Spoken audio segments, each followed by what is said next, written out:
दोस्तों, अगर आप अनंत पिछले जन्मों और अनंत अगले जन्मों द्वारा दी गई दिशा और उससे जुड़ी मूर्खता को त्याग दें तो आप अभी ही निर्वाण में आ जाएंगे। लेकिन ये धूर्त 5 स्टार भगवान और इनके जैसे वेदांती बाबा इतनी सहजता से किसी को मुक्त नहीं होने देते। वे बुद्ध और निर्वाण के दर्शन को भी धार्मिक पाखंड की राजनीति का हथियार बना देते हैं और अपने भोग विलास का इंतजाम करते हुए करोड़ों लोगों का जीवन बर्बाद करते रहते हैं। दोस्तों, ईश्वर और आत्मा को नकारने वाले बुद्ध के अवतार ही उनके असल दुश्मन हैं। बुद्ध के सबसे पुराने और सबसे शातिर दुश्मनों को आप आसानी से पहचान सकते हैं। आंखें खोलकर चारों तरफ देखिए। बुद्ध की मूल शिक्षाओं को नष्ट करके उसमें आत्मा, परमात्मा और पुनर्जन्म की बकवास भरने वाले बाबाओं को आप काम करता हुआ आसानी से देख सकेंगे। भारत में तो ऐसे त्यागियों, योगियों, रजिस्टर्ड बाबाओं और स्वयं को बुद्ध का अवतार कहने वालों की कमी नहीं है। जैसे उन्होंने बुद्ध को उनके जीते जी बर्बाद करना चाहता, वैसे ही ढंग से आज तक ये पाखंडी बाबा लोग बुद्ध के पीछे लगे हुए हैं। बुद्ध पूर्णिमा के दिन भारत के वेदांती बाबाओं सहित दलाई लामा जैसे स्वघोषित बुद्ध अवतारों को देखिए। ये विशुद्ध राजनेता हैं जो अपनी राजनीतिक रोटियां सेकने के लिए बुद्ध की शिक्षाओं को उल्टा सीधा तोड़ मरोड़ कर उसमें आत्मा, परमात्मा घुसेड़ देते हैं। भारत के एक 5 स्टार रजिस्टर्ड भगवान रजनीश ने तो दावा कर दिया था कि बुद्ध उसके शरीर में आकर रहें। इस दौरान उनके भक्तों ने प्रवचनों के दौरान उन्हें बुद्ध के नाम से ही संबोधित किया, लेकिन यह प्रशिक्षण काम नहीं किया और भगवान रजनीश ने खुद को बुद्ध से भी बड़ा बुद्ध घोषित करते हुए सब देखभाल कर घोषणा की कि बुद्ध मेरे शरीर में भी आकर एक ही करवट सोना चाहते हैं। आते ही अपना भिक्षा पात्र मांग रहे हैं। दिन में एक ही बार नहाने की जिद करते हैं। ओशो ने आगे कहा कि बुद्ध की इन सब बातों के कारण मेरे सर में दर्द हो गया और मैंने बुद्ध को कहा कि आप अब मेरे शरीर से निकल जाइए। जरा गौर कीजिए, ये भगवान रजनीश जैसे महागुरुओं का ढंग है बुद्ध से बात करने का। और कहीं नहीं तो कम से कम कल्पना और गप में ही वे बुद्ध का सम्मान कर लेते, लेकिन वो भी इन धूर्त बाबा जी से नहीं हो सका। आजकल के बाबा जी और उनके 5 स्टार शिष्य बुद्ध के अधिकृत व्याख्याता बने हुए हैं और बहुत ही चतुराई से बुद्ध की शिक्षाओं और भारत में बुद्ध के साकार होने की संभावनाओं को खत्म करने में लगे हैं। इसमें सबसे बड़ा दुर्भाग्य ये है कि दलित, बहुजन समाज के और अम्बेडकरवादी आंदोलन के लोग भी इन जैसे बाबाओं से प्रभावित होकर अपने और इस देश के भविष्य से खिलवाड़ कर रहे हैं। इस बात को गौर से समझना होगा कि भारतीय वेदांती बाबा किस तरह बुद्ध को और उनकी शिक्षाओं को नष्ट करते आए हैं। इसे ठीक से समझिए। बुद्ध की मूल शिक्षा अनात्मा की है, अर्थात कोई आत्मा नहीं होती।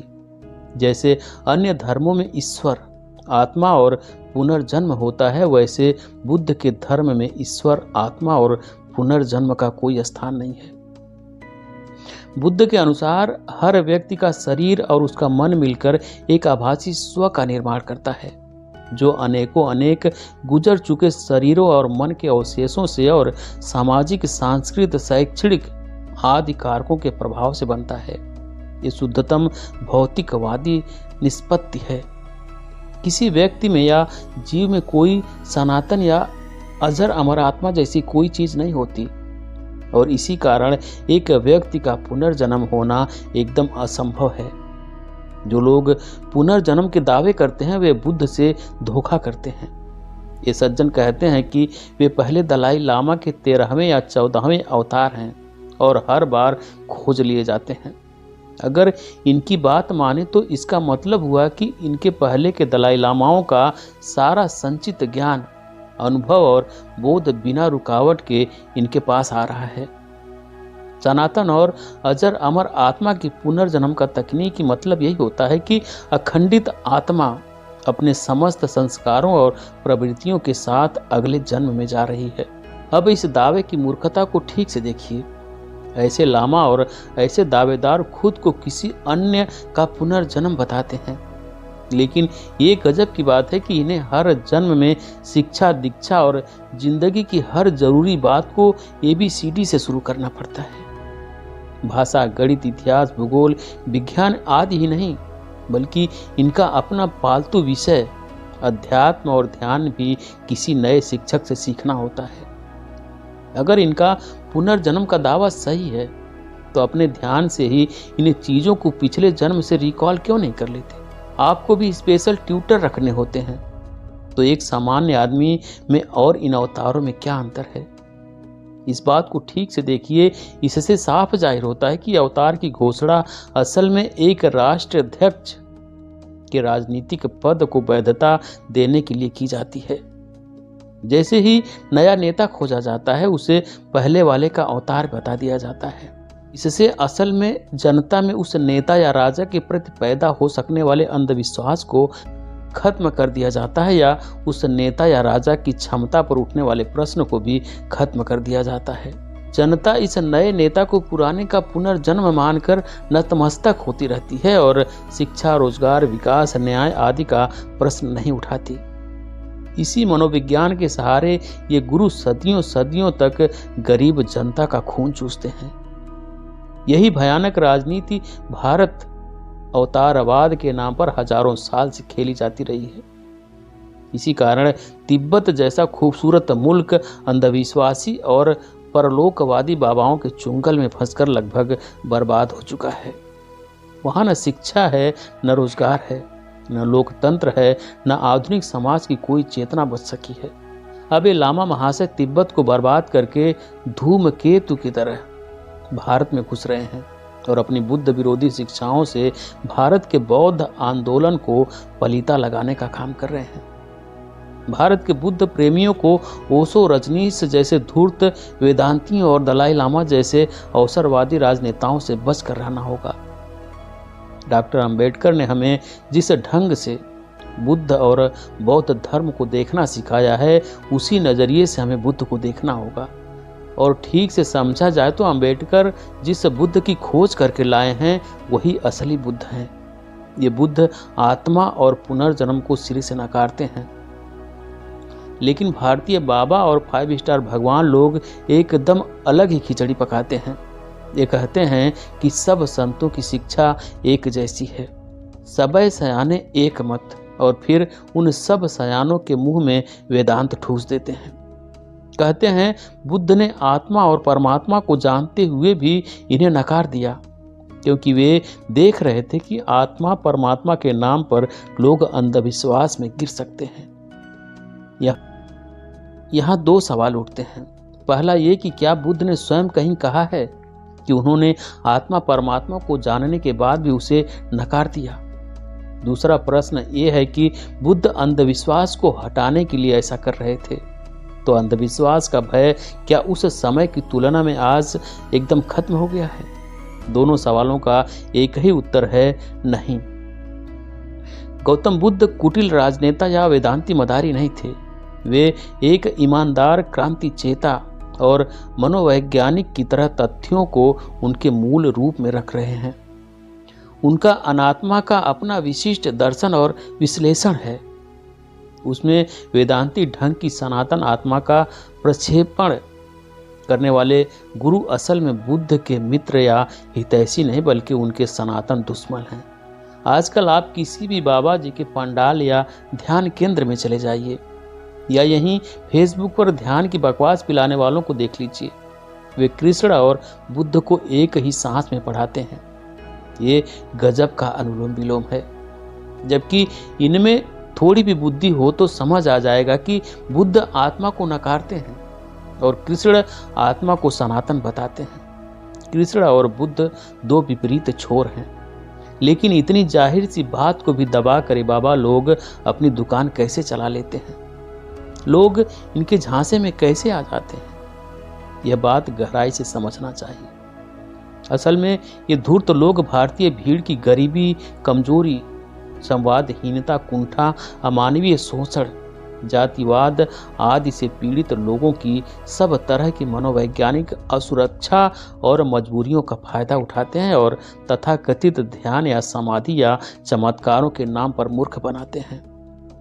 इन बाबाओं की किताबें देखिए, अलौकिक शक्तियों के आश्वासन और अगले जन्म में इस जन्म के अमानवीय कष्ट से मुक्ति के आश्वासन भरे होते हैं। इनका मोक्ष असल में इस जमीन पर बनाए गए अमानवीय और नारकीय जीवन से मुक्त होने की वासना का साकार रूप है। इस काल्पनिक मोक्ष में हर गरीब शोषित इंसान ही नहीं, बल्कि हराम का खा खाकर अजीर्ण नपुंसकता और कब्ज से पीड़ित हो रहे राजा और सामंत भी घुस जाना चाहते हैं। आत्मा को सनातन बताकर गरीब को उसके आगामी जन्म की विभीषिका से डराते हैं और अमीर को ऐसे ही जन्म की दोबारा लालच देकर उसे फंसाते हैं।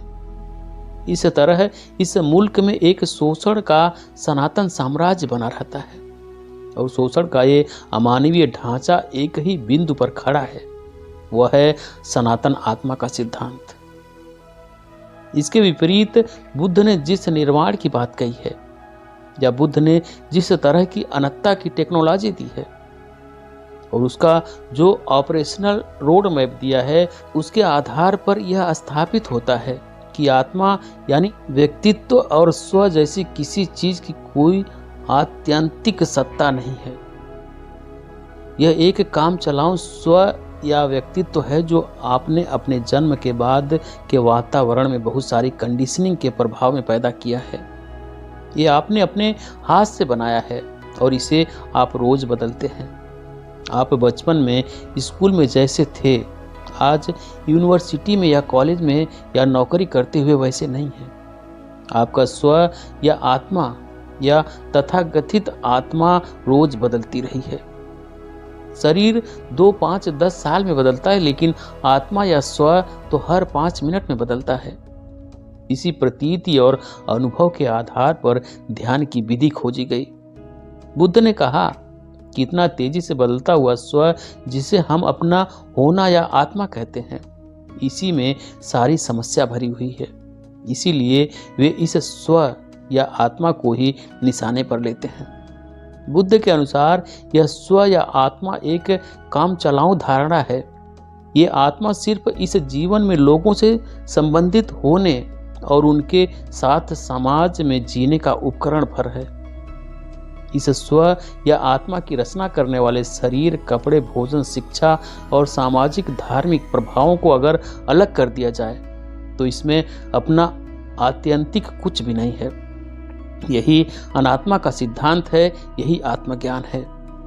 बुद्ध के अनुसार एक झूठे स्व या आत्म के झूठेपन को देख लेना ही आत्मज्ञान है।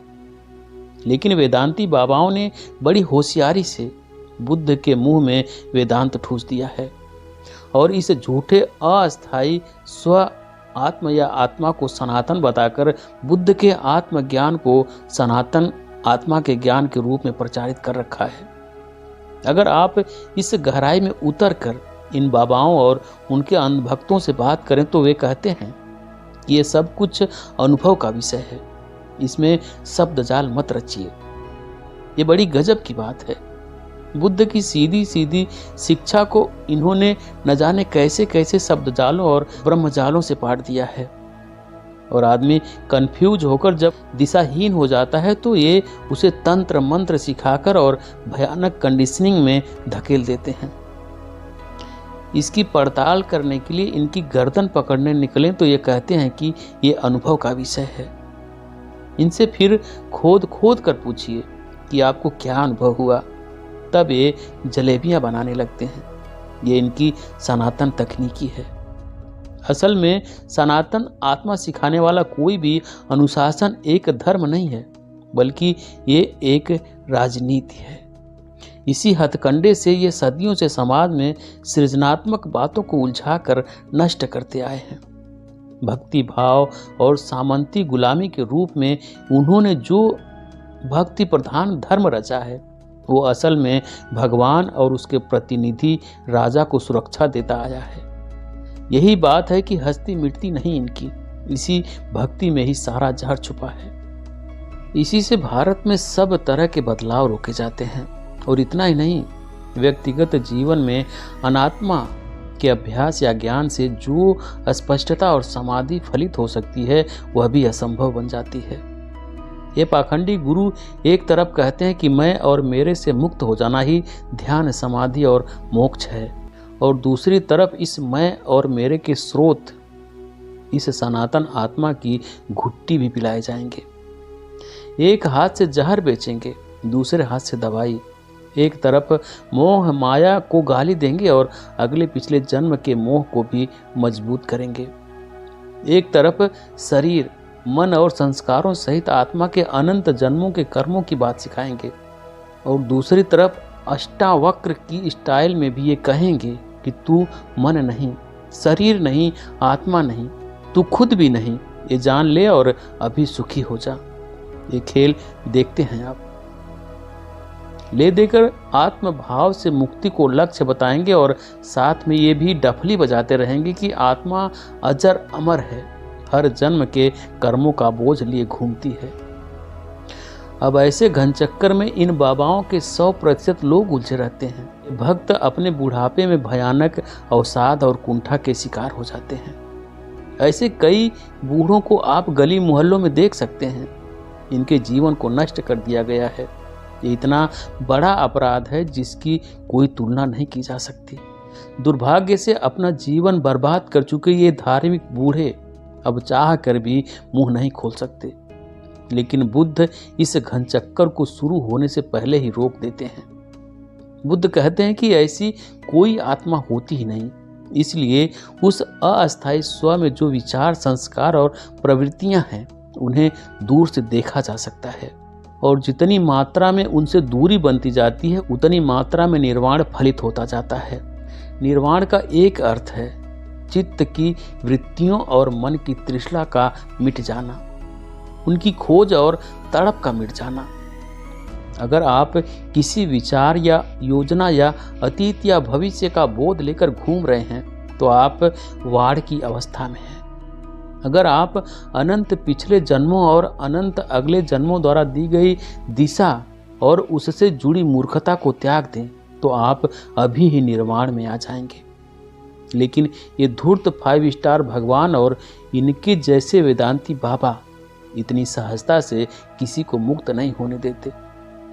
वे बुद्ध और निर्वाण के दर्शन को भी धार्मिक पाखंड की राजनीति का हथियार बना देते हैं और अपने भोग विलास का इंतजाम करते हुए करोड़ों लोगों का जीवन बर्बाद करते रहते हैं। इन बातों को गहराई से समझिए और दूसरों तक फैलाइए। एक बार ठीक से नोट कर लीजिए कि भारत में गरीबों, दलितों, मजदूरों और स्त्रियों के लिए बुद्ध का अनात्मा का और निरीश्वरवाद का दर्शन बहुत काम का साबित होने वाला है। बुद्ध का निरीश्वरवाद और अनात्मवाद असल में भारत के मौलिक और ऐतिहासिक भौतिकवाद से जन्मा है। ऐसे भौतिकवाद पर आज का पूरा विज्ञान खड़ा है और भविष्य में एक स्वस्थ, नैतिक और लोकतांत्रिक समाज का निर्माण भी इसी भौतिकवाद की नींव पर होगा। आत्मा, ईश्वर और पुनर्जन्म जैसी भाववादी या आध्यात्मवादी बकवास को जितनी जल्दी दफन कर दिया जाएगा उतना ही इसे देश का और इंसानियत का फायदा होगा। अब शेष समाज इसे समझे या ना समझे, कम से कम भारत के दलितों, ट्राइब्स, स्त्रियों और शूद्रों, ओबीसी सहित सभी मुक्तिकर्मियों को इसे समझ लेना चाहिए। इसे समझिए और बुद्ध के मुंह से देवांत बुलवाने वाले बाबाओं और उनके शिष्यों के षड्यंत्रों को हर चौराहे पर नंगा कीजिए। इन बाबाओं के षड्यंत्रकारी सम्मोहन को कम करके मत आंकिए। ये बाबा ही असल में भारत में समाज और सरकार को बनाते बिगाड़ते आए हैं। अगर आप ये बात अब भी नहीं समझते हैं तो आपके लिए और इस समाज के लिए कोई उम्मीद नहीं है। इसलिए आपसे निवेदन है कि बुद्ध को ठीक से समझिए और दूसरों को समझाइए। तो ये थी आज की जानकारी दोस्तों। आपको कैसी लगी कमेंट करके जरूर बताएं। वीडियो को लाइक करें, शेयर करें, चैनल पर नए हैं चैनल को सब्सक्राइब करें, बेल आइकन प्रेस कर लें ताकि आने वाली सभी वीडियो का नोटिफिकेशन सबसे पहले आपको मिले। वीडियो देखने के लिए बहुत बहुत धन्यवाद।